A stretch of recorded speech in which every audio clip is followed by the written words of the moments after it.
कपिल पाटील यांच्या नव्या पक्षाचं नाव हे समाजवादी गणराज्य पार्टी असणार आहे। कपिल पाटील यांनी या नावाची घोषणा केली आहे। शिक्षक आमदार कपिल पाटील यांच्या नव्या पक्षाचं नाव हे समाजवादी गणराज्य पार्टी असं असणार आहे। तर आमदार कपिल पाटील यांनी या नावाची घोषणा केली आहे।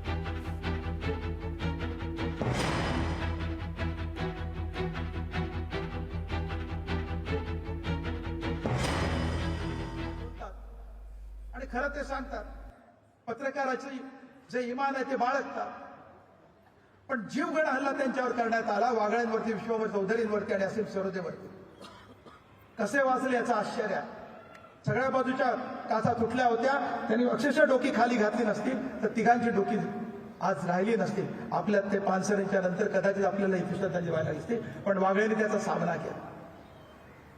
अभिव्यक्तीच्या नावाने, आविष्कार स्वातंत्र्याच्या नावाने या राज्यामध्ये काही शिल्लक राहिले नाही। इतकी दडपशाही, दमनशाही सुरू आहे।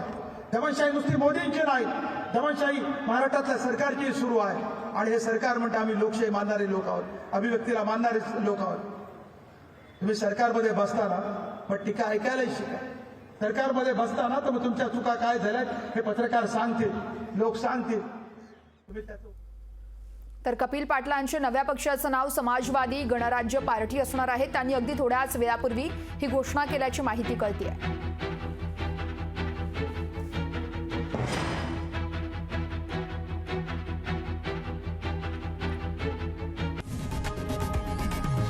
लोकशाही मराठी ऐका, पहा, जागरूक रहा।